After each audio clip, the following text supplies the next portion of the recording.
Hey there, Tarot Tubers. Today I'm going to do a VR to Nova Mundi Tarot. It's the Editors Pick Decks hashtag. And I've been really excited to do this one with you. I'm not going to lie, I cheat a little bit. There are 15 prompts and I have a couple decks for some of them that I'm going to show you. Without further ado, let's dive into inner child work. I have talked about this before. This is Kitten Chop's Playful Heart Tarot, and I think there are other people, I think probably Lisa Pepez talked about this deck. Whoops. Let's see, that's the last cards that I drew. You know, this is such a beautiful deck, and it seems really playful, and I'm sure for some people this is a really soft deck, but for some reason this deck, the Playful Heart Tarot by Kitten Chops, it just kind of nails me, and it kind of harkens back to my childhood wounds. Okay, let me just say this. Like, if I know there's something going on deep down inside and it's linked to my child, but I'm not sure how, this is the deck I'm going to pull out. It's always going to point me to that place that I need to look at. I mean, I love this deck. It's really playful. It is slippery as all get out, let me tell you. It's kind of that linen finish, and it's slippery, but it is still available. I've tried to make sure that everything that I feature on here is not out of print, because that is really annoying, is it not? Prompt number 2 is a deck for shadow work. Okay, usually I would talk about this one, the Earth, Moon, and Shadow Oracle, which I got on Kickstarter, is amazing, but it is out of print. I will just say there is no deck out there that cuts me quite as deeply as this one does. There is no hiding from the Earth, Moon, and Shadow. But let's give you one that's available, right? This is a newer one, and the artist is Naomi Kornock, which is a favorite. Okay, I know how to open this. I really do. Okay.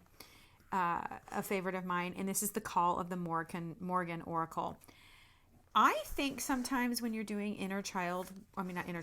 shadow work, it's actually better not to use tarot in some ways, because we have just these ideas about tarot and what the cards mean. And so by choosing an oracle card deck, I think that you just don't know. You don't know what you're going to get, and you're less familiar with the cards, and therefore they can hit you in a way that just takes your head out of the way and lets you really go deeply.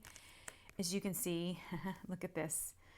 These are very visceral cards. The Morgan is very visceral. It is really about the battle cry, the death cry. I mean, there's a lot of blood in here. Here we have Menameklir.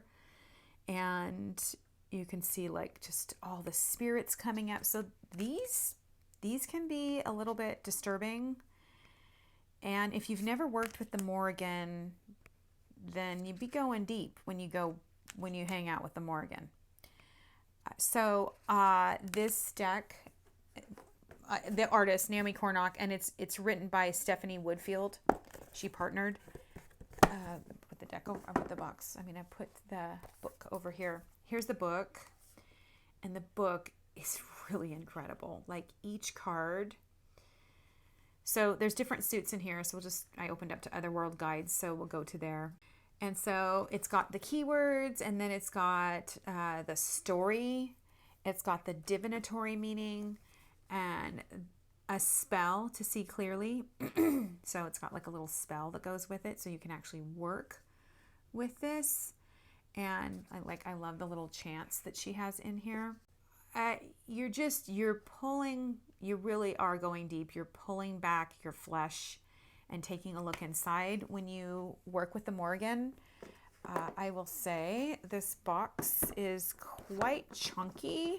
I will buy anything that Naomi touches and puts any art that Naomi makes, I will buy.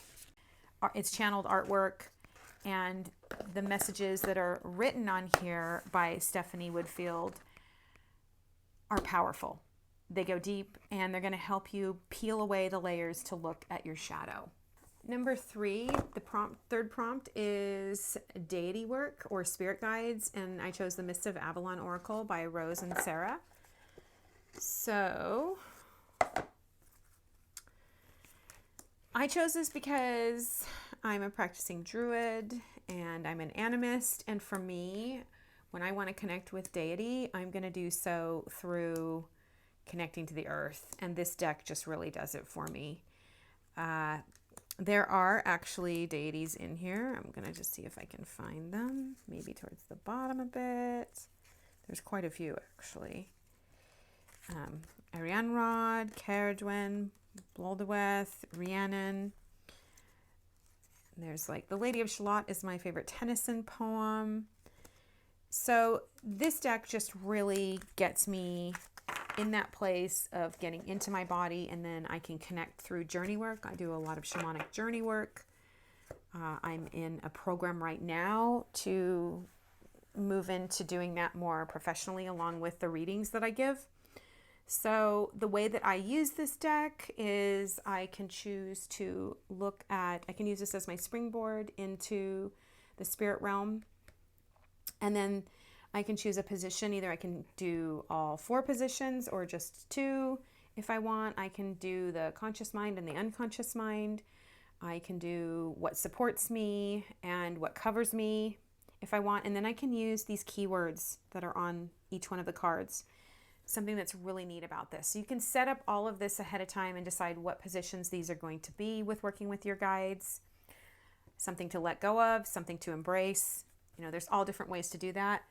But I feel like the Mists of Avalon Oracle by Rose and Sarah really takes me to that place. And then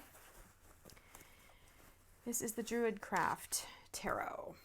An oldie, as you can see, it's old. An oldie, but a goodie. One of the things I think is really important when working with your spirit guides and doing so with cards is that you're not struggling. And this deck is just very easy for me to read because I really spent a ton of time connecting with it. And again, it feels very Celtic, very druid. The artwork on here is by Will Worthington. I think I have every deck that Will has created. His artwork is fabulous. And this is by the Matthews, are the ones who wrote the book with this. This has a really great book as well. But again, this deck is so easy for me to read. So when I'm connecting with spirit, I just don't want to have to think about it. I don't even remember what kind of box this has. I don't have it anymore. I keep it in this bag. And there you have it. Number 4 is Ancestral Work. And again, I have 2 decks for you. The first one is what they call the Dirty Pam. This is the Pamela Coleman Smith RWS.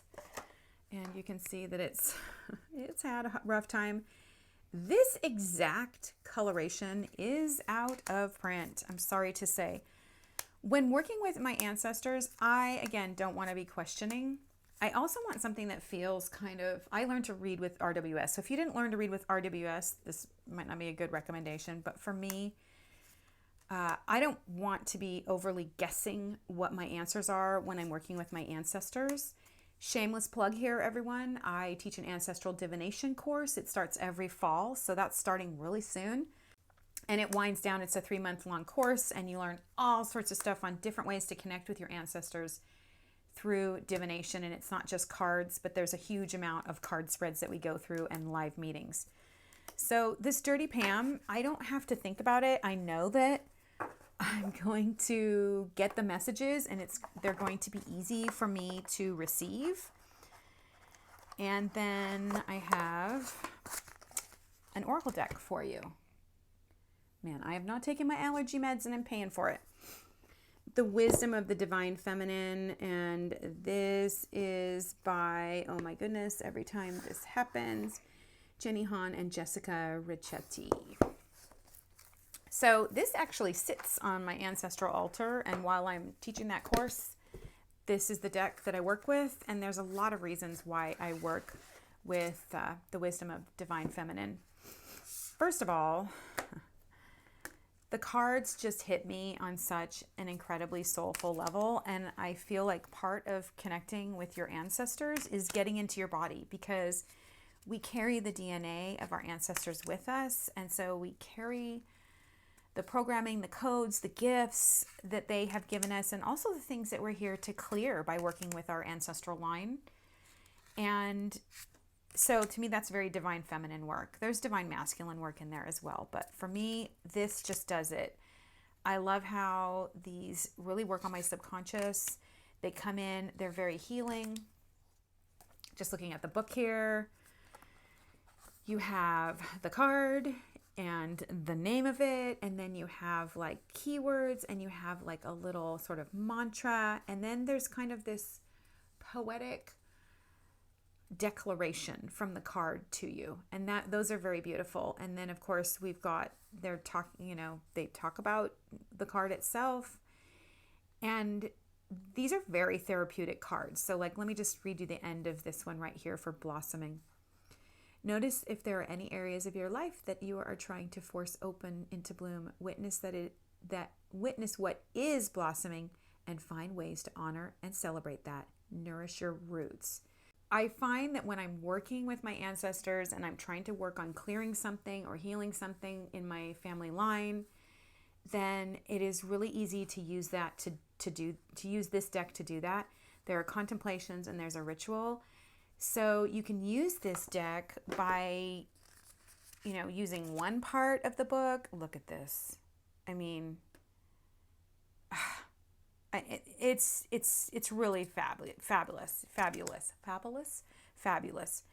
You can use one part of the book at a time. You can, over the week, you can read a different section. You can move with it. Look at the backs. They're like this cosmos opening to you. So again, for ancestral work, Divine Wisdom of the Divine Feminine by Jenny Han and Jessica Ricchetti, and my good old Dirty Pam.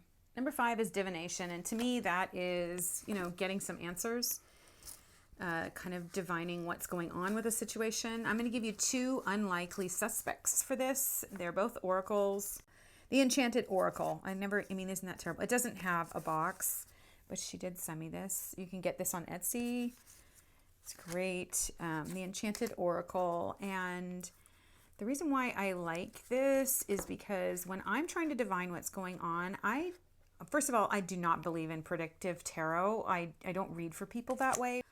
When you get a reading from me, I don't work predictively. I believe that when we work with the cards, we take a snapshot of where our psyche is at and the energy is at. It can show us trajectories that we're on and the ways in which we can move forward in that. But we have free will to change the trajectory of our life at any time. Choice is ours. That's one thing that's really beautiful about the now, is that we have thousands of nows in a day to start over.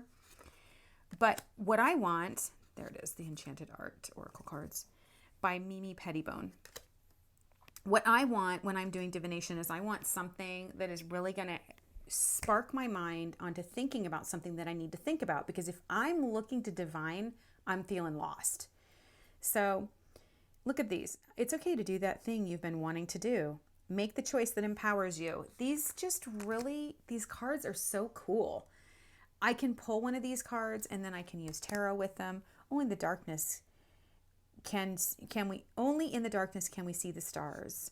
Your spirit sparkles when you connect with what you love. I mean, you'd be surprised how you're feeling lost and you pull one of these cards and you go, oh, yeah, that's speaking to my heart. That's speaking to what I'm longing for right now and why I am opening up these cards and asking this question. So the Enchanted Oracle cards by Mimi Pettibone. And I have one more. I've talked about this deck in my Decks with Words. It's Sonia Choquette's The Divine Energy Oracle. This is on Amazon and other places. It's super cheap. And as I've said before, this has a book which I have never used. But you can use the book, and it does have stuff in here where it talks about the cards and it gives you something to think about. But I love to use this as a jumping off point in my readings or as a superpower card at the end. So you can use it as a superpower card or an anchor card. If you haven't seen I Ideas for Oracle series, you should check that out because there's so many great ways to use oracles in that series, and you will learn so much about what anchor cards are. And these are upside down, of course. I have just all different ways to use it. So say no. And the way I like to use this deck is if it's at the beginning and I'm trying to divine, say no, then I might draw some tarot around it. If it's at the end and it's my superpower card, then I know this is what I need to be using in the moment to really find my way out. Again, when you are trying to use the cards for divination, you're trying to figure out what the heck is going on. And you really, I feel like I need some concrete place to start. Some of you who are more watery in nature, you might not like that. But interjecting this into your consciousness and then drifting on it can really help you. Trust the divine plan. Imagine solutions. Do something different. Express your joy. Accept what is dying. Face your shadow. Make no judgments. Build on solid ground. The Divine Energy Oracle by Sonia Choquette. I have been using this for years and years and years. And it just never fails to bring something into my consciousness that I need to figure out what the heck is going on. Next up on the list is As Above. This is not in its box. It does have a really great book, but I don't know where it's at because I don't use the book. However, I will tell you that this is a great deck for that. And it's by Deborah Blake. It is the Everyday Witch Tarot. And the reason why I feel like this is such a great As Above, because As Above is like consciously what's going on, what we know, what we see. This is an incredibly easy reader. You're not confused about what's going on. It's very face value. And because of that, it's the perfect As Above deck. It's been around forever. Actually, I was thinking just the other day that I was going to order 2 copies of this to put in my cupboard so that when these die or it goes out of print, I still have it because I literally like it that much. This deck is just so easy and so fun. So it's the Everyday Witch Tarot by Deborah Blake. Next up on the list is So Below, and this is the Circle of Doors Tarot by, oh my gosh, this is actually a collaboration. Anne Stavely and Jill Sutherland, and the guidebook is by Brian Duffy. So, this is a soul deck for me. This is an amazing deck. First of all, it's got this beautiful gilding. I love the size of these cards. Who doesn't love a big tarot card? I love a big tarot card. And it's photography, and it's like superimposed. And what's really neat about the So Below aspect of this, going subconscious, is that it's got the name up above of the card, but then it's got these keywords at the bottom. And because the images are superimposed on one another, first you see what's on top, right? What immediately hits you. And then you start looking at the cards, and there's just layer upon layer of images. And there's so many times when I pull this out and I draw a card and I think I've never seen that before. And so it really brings forward to you just incredible aspects of self that you didn't even know were kind of lurking there. The book is an incredible gift. Like I said, this is a soul deck for me. You've got like kind of this little piece of poetry over here, and of course the name and the keyword. And then it talks about it, and it's got an affirmation. This deck is so priestess. It is just the priestess in action.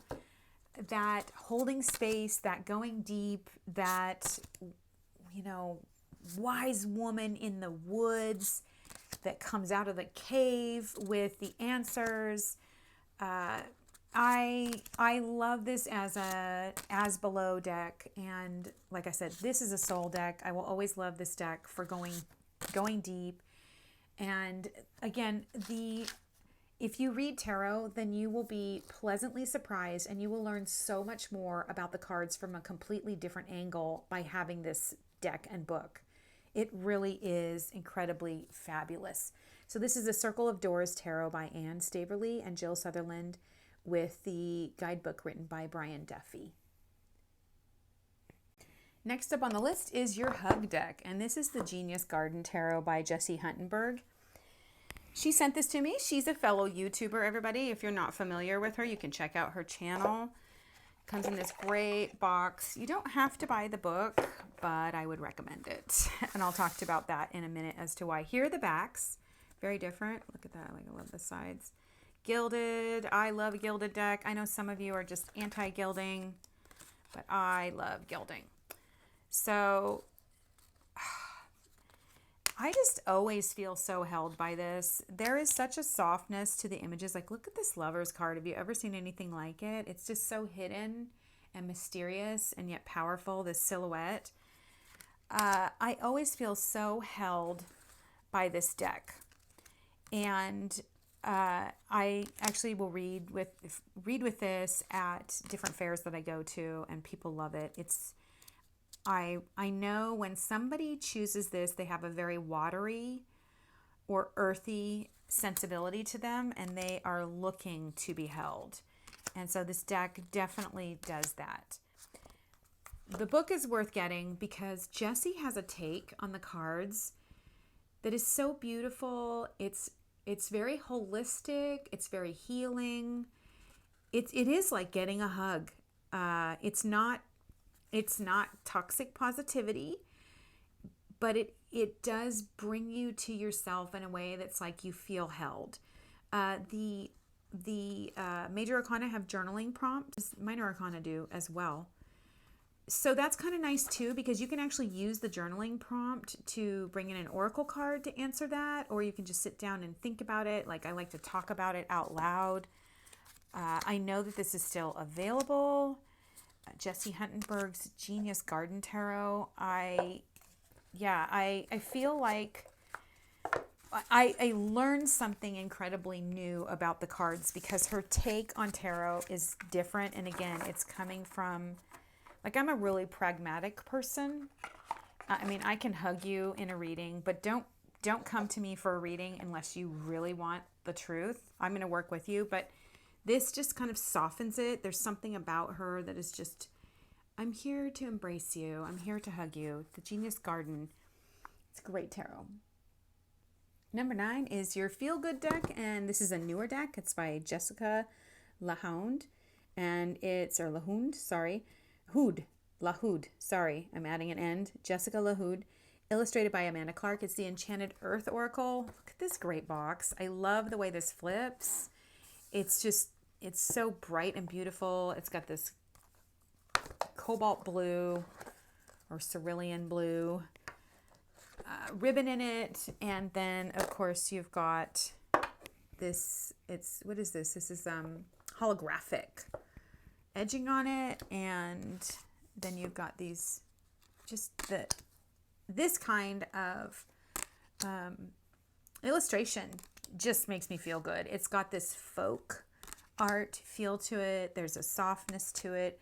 The colors are vivid. I really like a saturated color palette, and this has that saturated color palette. I like that you don't need to use the book, but you can. So you've got these great images to work with. Take flight, transformation, exploration, adventure. You've got the little keywords on there. It is numbered, so it's easy to use the book. Look at that, full color book. And so you get a picture of it. So if you're looking at the book, you could just take this book with you somewhere and, do bibliomancy with it, open it up to the card, and then you can still explore the card. But it just feels really good. It's just a feel-good deck. So this one's here, Quiet Achiever, keywords, solitude, privacy, and discretion. And then you've got like this little mantra, my accomplishments hold equal value even when they happen in private.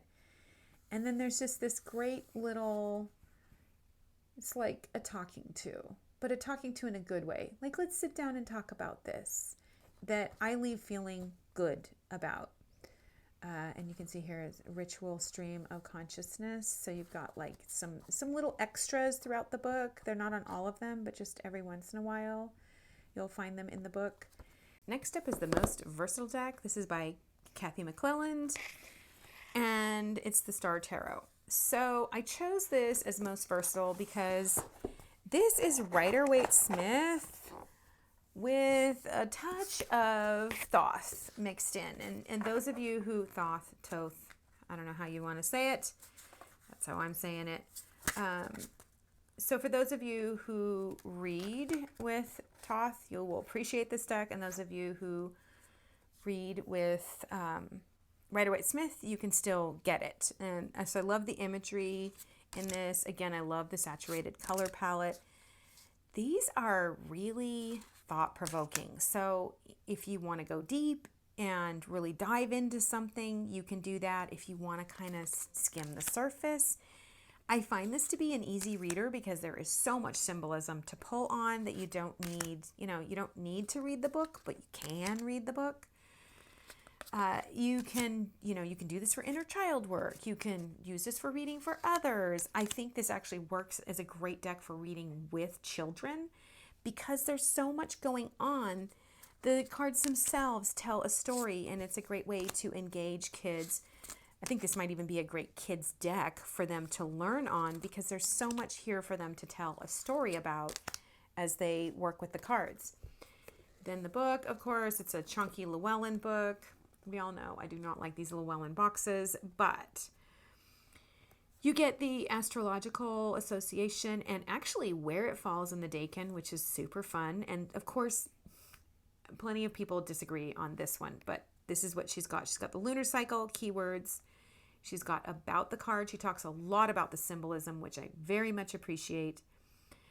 Down here, you can see the image of this card, a traveler. So it talks about that, but it talks about the representation, and you get a lot from it. And again, I feel like this is sort of a blend of Thoth, and so you're getting like the sort of the Crowley vibe and what that is, and that sort of golden dawn richness of like they loved symbolism. They loved going deep into all that kind of stuff. And it's kind of witchy, and then you've got a great guidebook, and it's also Writer-Weight familiar for all of us. Oop, I thought I'd throw a mini pick a card reading in the middle of here just for fun. Why not? I've never done this. This video is already too long anyway, but let's do it. So this is my favorite deck, as all of you know. This is The Power of Surrender by Judith Orloff. So take a moment, 1, 2, or 3, and pick your favorite card. Here we go. Okay, let's start with number 2. Look at how used these are. Surrender your fear of intimacy. You are ready to let in love, compassionately identify, and begin to release any patterns that stop you from opening your heart. If that's you, intimacy can mean so many different things on so many different levels, and maybe you want to explore that today. Let's look at number 3. Surrender worry.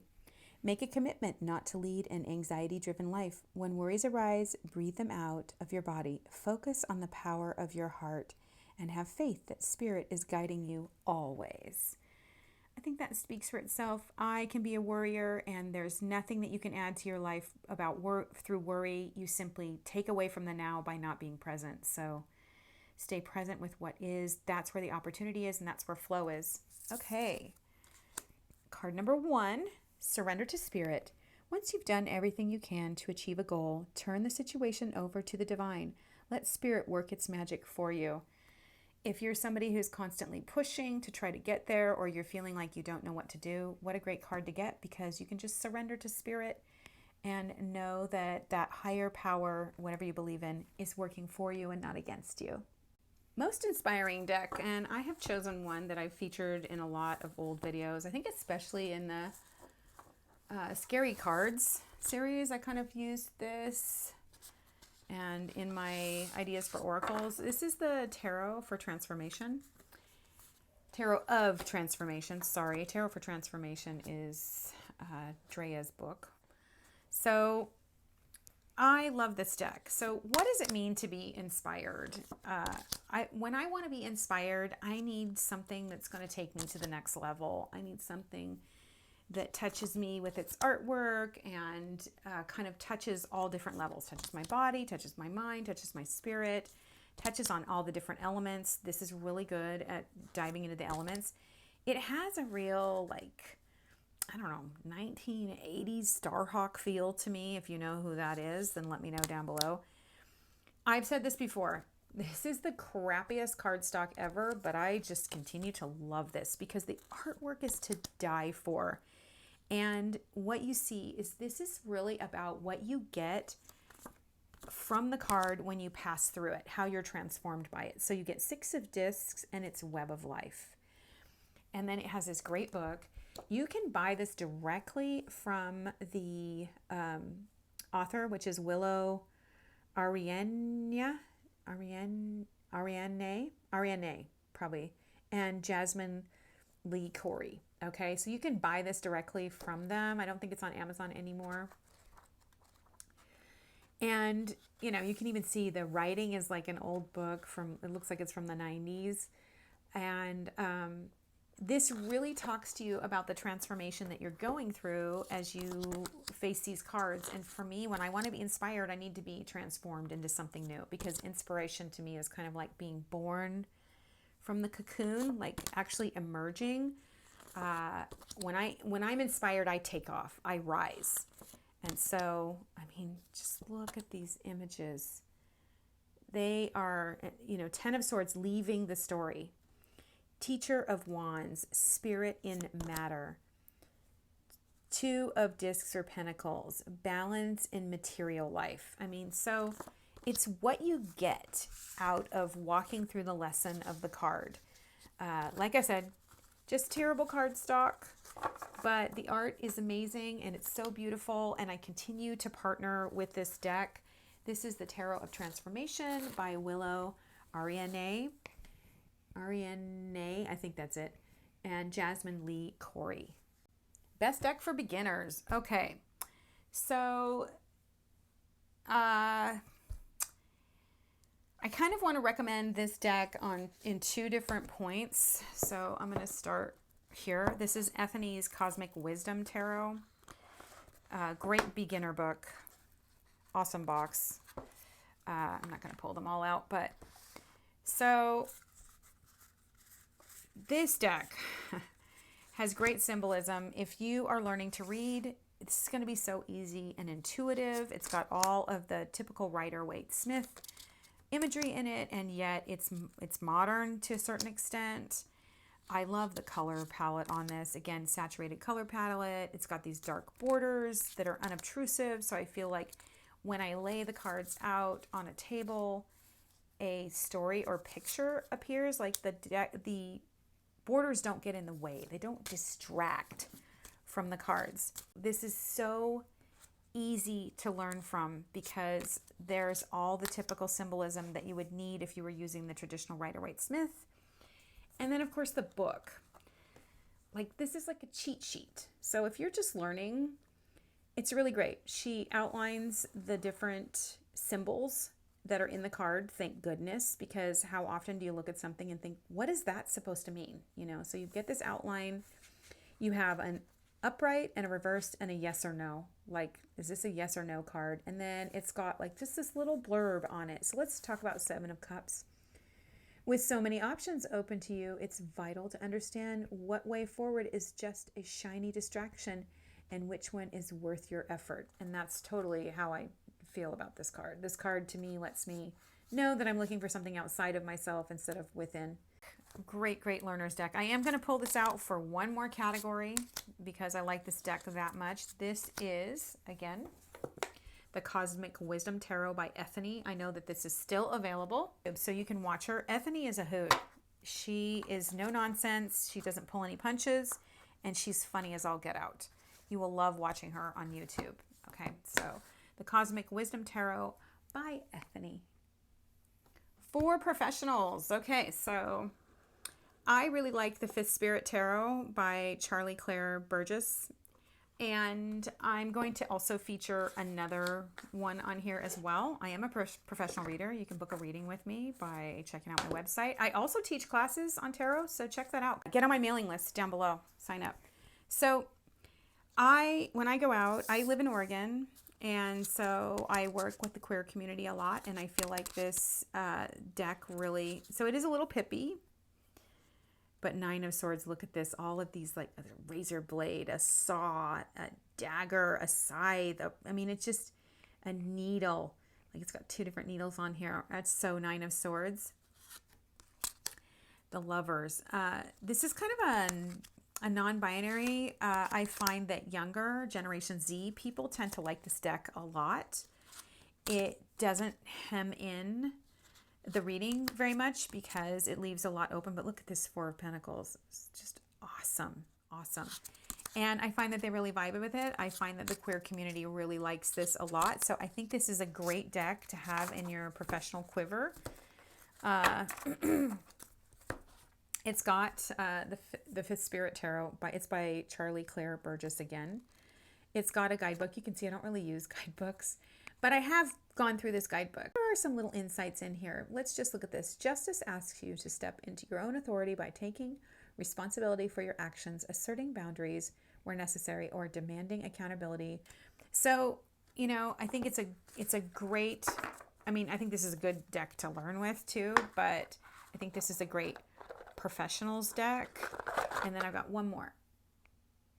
We already looked at it. It's Ethony's Cosmic Wisdom Tarot. And the reason why I choose this is because when I'm out, like I just went to Oregon Country Fair and I read with this all day long. There's a certain type of person that's drawn to this, but also I don't have to think hard when I'm out. And if I'm doing reading after reading after reading, sitting out in the hot sun, and I find that people really like it because it's a bit modern. It's got an old-fashioned feel to it, but it's a bit modern. It feels a little mysterious with the colors, the color palette. So the Cosmic Wisdom Tarot for professionals. This will be the last one I do because I'm not going to be doing the one on astrology work. I actually, when I read for you, I do ask you your sun, moon, and rising. And I will read knowing that because it helps me to help you to know how to work with the energies. But I don't have an astrology deck for that. I just use my own knowledge. So, Witchy Vibes. I actually have this on the three must-have witchy decks video. You can look that up on my channel. And I feature this. It's Naomi Cornock's Old Ways Magic Oracle. And the art on this just transports you. Sorry. It's absolutely amazing. There's a story in every card. You can feel that she has sat with these energies for quite some time. And she is really channeling what they are, who they are. So there's a salmon. I work with a salmon. Retribution. You know, it's Kali. So I just love these. Tribe, ground. I mean, this deck is absolutely stunning. Naomi's work is breathtaking. Here's Tribe. We'll put it over here. And I'm going to go ahead and read to you from the book. You just get this one little page. It's all you need because you can travel. You can journey into these cards. You can pathwork into these cards. There's so much symbolism. There's a story going on in every card which speaks to who you are. And on a subconscious level, stories help us connect in a way that our conscious mind can get in the way of. But let's read Tribe because it's very simple but powerful. She is Epona, sovereign goddess, bestowing the tribe with a connection to the land, the great mare, guardian of horses, and honored by the riders of Albion. So now you know who the figure is, right? You can go do work on that and look it up, but there's all sorts of stuff going on in here. So the welcome is, along the journey, connect with tribe and community and find nourishment there. Isn't that beautiful? And then there's a warning to the card. Community may be constricting and rigid, trying to take us from the path. So there's a warning, and then there's a wisdom. In the spirit of the mother, sustain each other as we sustain ourselves. I want to encourage you, if you made it this far, to leave me a little bee or an insect down below, letting me know that you made it to the end of the video. Share your favorite decks if you have the wherewithal to do so. And until we meet again, may your editor's picks take you into the deep places of your soul, revealing who you are, reviving and nourishing.